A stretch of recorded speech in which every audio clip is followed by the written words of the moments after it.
Balitang IATF muna ang ihahatid ni Presidential Spokesperson Secretary Harry Roque. Good morning po, Secretary. Good morning, Sec Mart, at good morning, Yusek Rocky. Balitang IATF nga po tayo. Nag-meeting po ang inyong IATF kahapon.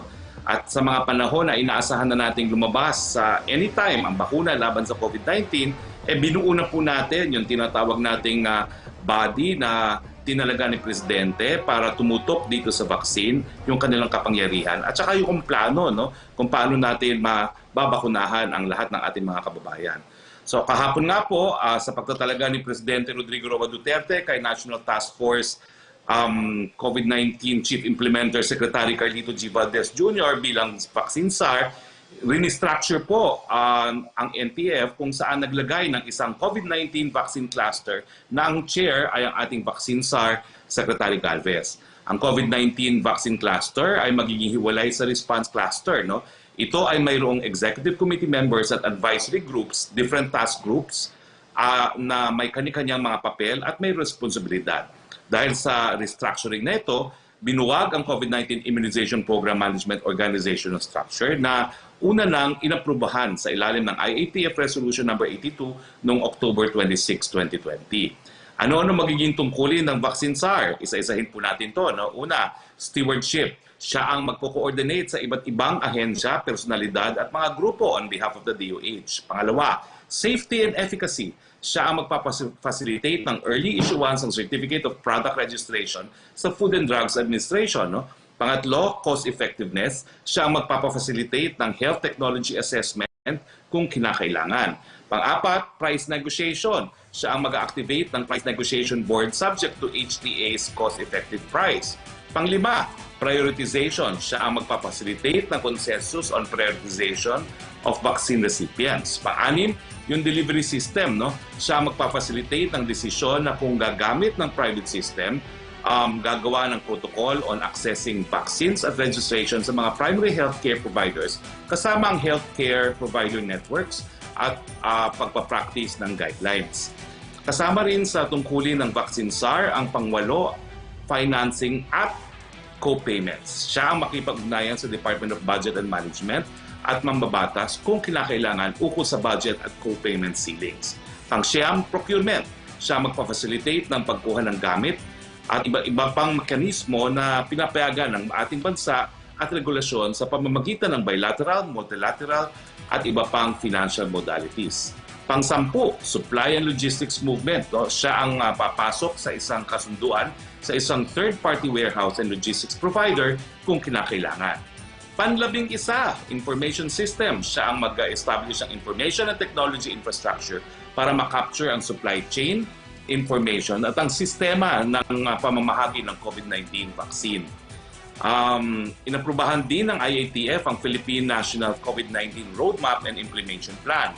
Sa pagpupulong din kahapon ng IATF ay provisionally inadapt ang Department of Health revised Omnibus Interim Guidelines on Prevention, Detection, Isolation, Treatment, and Reintegration Strategies for COVID-19.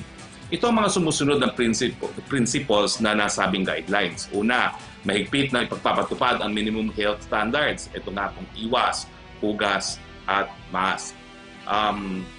Pangalawa, rational assessment base sa sintomas at exposure.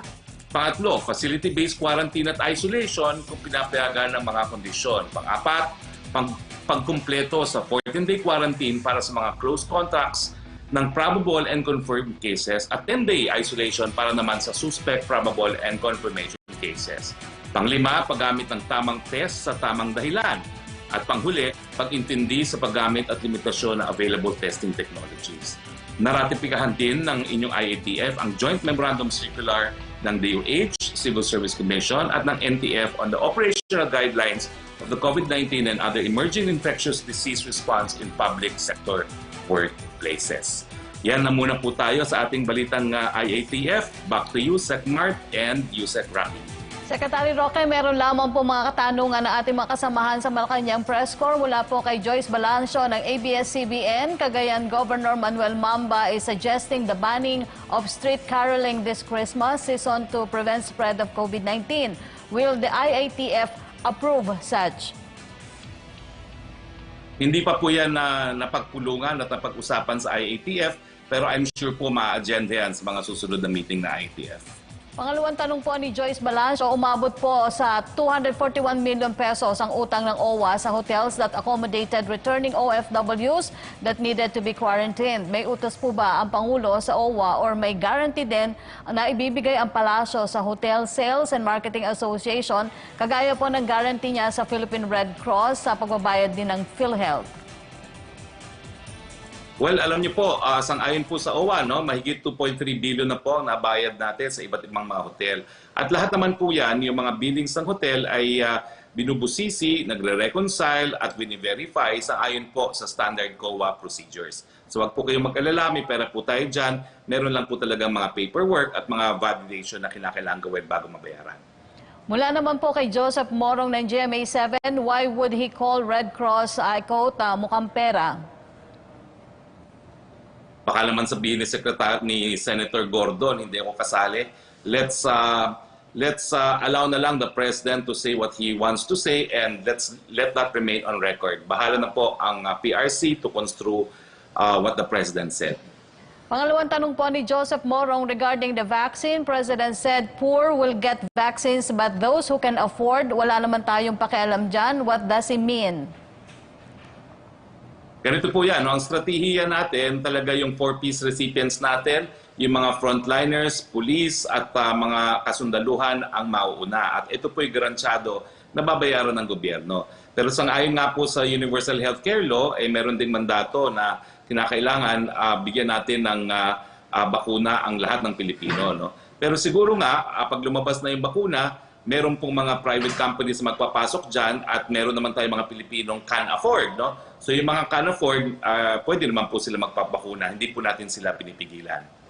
From Virgil Lopez ng GMA News Online, may we get more details regarding the audit of DPWH projects as stated by President Duterte yesterday? Who will do it and what are the parameters and what specific specific projects will be covered?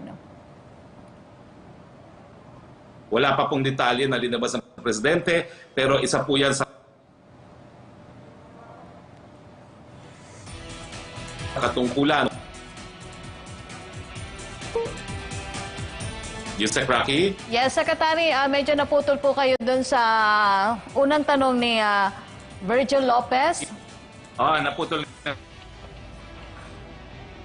Apo, nawawala. Ang sagot ko nga po dyan, isa po yan sa katungkulan ng task force na binuo ng Presidente. Hayaan po natin gawin ang expanded task force ang kanilang katungkulan. Last question po ni Virgil Lopez. Any update on the appointment of the next PNP chief?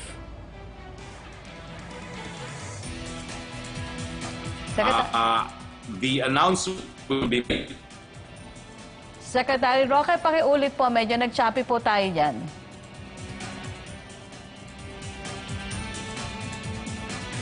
Secretary Roque? Okay, naputol na po tayo. Maraming salamat po, Presidential Spokesperson Secretary Harry Roque.